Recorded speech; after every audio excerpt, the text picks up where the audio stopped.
കോൺഗ്രസിൽ മുഖ്യമന്ത്രി സ്ഥാനാർത്ഥിത്വത്തെ ചൊല്ലിയുള്ള തർക്കങ്ങൾ രൂപപ്പെടുന്നുണ്ടോ? രമേശ് ചെന്നിത്തല കൂടി അവിടെ ഒരു മത്സരാർത്ഥിയായി ഇടം പിടിക്കുന്നുണ്ടോ? ഇടത് സഹയാത്രികൻ ശ്രീ റെജി ലൂക്കോസ് നമ്മളോടൊപ്പമുണ്ട്. ശ്രീ റെജി ലൂക്കോസ്, ഈ സംഭവങ്ങളൊക്കെ, അതായത് NSS വേദിയിലെ പുകഴ്ത്തൽ, SNDP യോഗം ജനറൽ സെക്രട്ടറിയുടെ ഗുഡ് സർട്ടിഫിക്കറ്റ്, അതിനുശേഷം ഇപ്പോൾ ജാമിയ നൂരിയ സമ്മേളനത്തിൽ പങ്കെടുത്തതിനെ തുടർന്ന് മുസ്ലിം ലീഗിന്റെ സംസ്ഥാന അധ്യക്ഷൻ നൽകിയിരിക്കുന്ന പ്രശംസാവാചനങ്ങൾ, ഇതൊക്കെ ചെന്നിത്തലയെ കോൺഗ്രസിന്റെ മുഖ്യമന്ത്രി സ്ഥാനാർത്ഥി എന്ന നിലയിൽ ഉയർത്തിക്കാട്ടാൻ നടത്തുന്ന നീക്കങ്ങളായി താങ്കൾ കാണുന്നുണ്ടോ?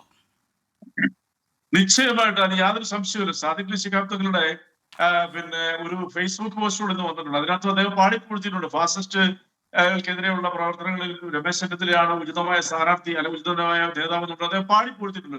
പക്ഷെ ഇതിലൊക്കെ കഷ്ടമതല്ല ഗോപീഷ്ണ. ഇന്നലെ ബഹുമാനപ്പെട്ട PK കുഞ്ഞാലിക്കുട്ടി മാധ്യമങ്ങളുടെ മുമ്പിൽ പരസ്യമായിട്ട് വി ഡി സതീശനെ തള്ളിക്കളഞ്ഞ്. എന്താണ് തള്ളിക്കളയാൻ കാരണം?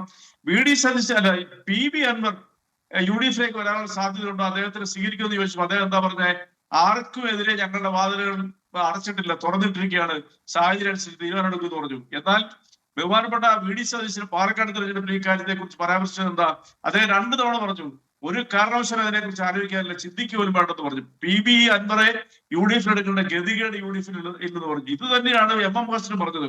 അപ്പൊ അതിൽ നിന്ന് PK കുഞ്ഞാലിക്കുട്ടിയുടെ ഏകപക്ഷീയമായിട്ടുള്ള തീരുമാനം എന്ന് പറഞ്ഞാൽ, അല്ലെങ്കിൽ ലീഗിന്റെ തീരുമാനം എന്ന് പറഞ്ഞാൽ, ഞങ്ങളുടെ സ്ഥാനാർത്ഥി മുഖ്യമന്ത്രി സ്ഥാനാർത്ഥി വി ഡി സതീശൻ അല്ല എന്നുള്ളതാണ്. തന്നെയുമല്ല, ലീഗിന്റെ അഭിപ്രായത്തെ മറികടന്നുകൊണ്ട് UDF തീരുമാനം എടുക്കാൻ പറ്റുന്നില്ല ഇപ്പോഴത്തെ സാഹചര്യത്തിൽ.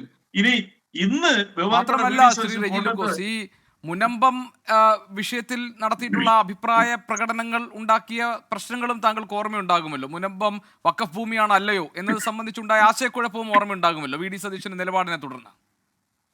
നിശ്ചയമാണ് അത് പറയാൻ തന്നെയായിരുന്നു. അതായത് വി ഡി സതീശൻ ലീഗിന്റെ സമന്വയ നേതാവായ സാദിഖ് തങ്ങളും PK കുഞ്ഞാലിക്കുട്ടി ഉൾപ്പെടെയുള്ളവർ 17 ബിഷപ്പ്മാരെ കാണാനാണ് അവിടെ ചെല്ലുന്നതിന് 1 മാസം മുമ്പ് വി ഡി സതീശൻ പറഞ്ഞത് ഇത് വഖഫ് ഭൂമിയല്ല, 10 മിനിറ്റ് കൊണ്ട് തീർക്കാത്ത പ്രശ്നമുള്ളെന്ന് പറഞ്ഞു.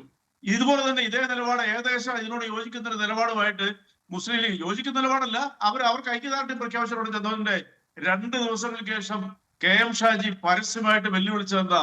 വി ഡി സതീശനെതിരെ വെല്ലുവിളിച്ചു. വി ഡി സതീശൻ ആര് പറഞ്ഞാലും അത് വഖഫ് ഭൂമി എന്ന് പറഞ്ഞു. തന്നെയുമല്ല, കുറച്ചുകൂടെ കടന്ന് മുതിർന്ന നേതാവ് ET Muhammad Basheer V D സതീശനെ തള്ളിക്കളഞ്ഞു, പേരെടുത്ത് തള്ളിക്കളഞ്ഞു. അപ്പൊ ഇതിനകത്ത് നമ്മൾ മനസ്സിലാക്കേണ്ടത് എന്താ? വിഘ്നേഷ് ഫോഗട്ടിന്റെ അവസ്ഥയാണ് ഇപ്പോൾ വി ഡി സതീശന്. അതായത് ഫൈനലിൽ എതിരാളികളെ മുഴുവനും അലർത്തിയടിച്ച് ഫൈനലിൽ ചെന്നപ്പോൾ ആ ഫൈനലിൽ നിന്ന് തടയപ്പെടുകയും ചെയ്തു.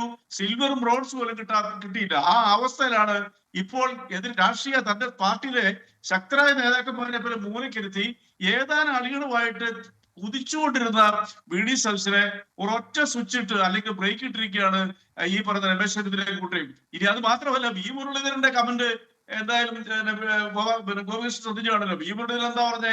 ആരെങ്കിലും പുകഴ്ത്തിയതിന്റെ പേരിൽ ഒരാളെ മുഖ്യമന്ത്രി ആക്കത്തില്ല. സോറി, K മുരളീധരൻ, സോറി, അതിന്റെ അർത്ഥം എന്താ? അത് രമേശ് ചെന്നിത്തലയ്ക്ക് കൊട്ട. കാരണം അദ്ദേഹത്തിന് കാലങ്ങളായിട്ട് അറിയാം. കേരളാരനും എന്നെ കാലുവാരിയ രമേശ് ചെന്നിത്തലയെ അതുപോലെ തന്നെ കോൺഗ്രസ് തിരിച്ചു പ്രവേശിക്കുന്നതിന് ഏതാണ്ട് 2 വർഷക്കാലത്തോളം തടസ്സം രമേശ് ചെന്നിത്തലയാണ്. അപ്പൊ ഇത് ഏതാണ്ട് 3 കഷ്ണങ്ങളായിട്ട് മാറിയിരിക്കുന്നു മാനസികമായിട്ട്. ഇനി മറ്റൊന്നുകൂടെ പറയാം, ആരാ രമേശ് ചെന്നിത്തലയുടെ പിന്നിലുള്ളത്? അതാണ് നമ്മൾ മനസ്സിലാക്കേണ്ടത്. ആ സാക്ഷാൽ KC വേണുഗോപാലാണത്. KC വേണുഗോപാലിന്റെ മൗന സമ്മതമില്ലാതുകൊണ്ട് ഇന്ന് കേരളത്തിൽ ഒരു നേതാവിനും കോൺഗ്രസ് ഇതുപോലത്തെ ഒരു അഭിപ്രായമോ അല്ലെങ്കിൽ ഇതുപോലെ സംഘടനകളുടെ വേദിയിൽ പങ്കെടുക്കാൻ സാധിക്കത്തില്ല.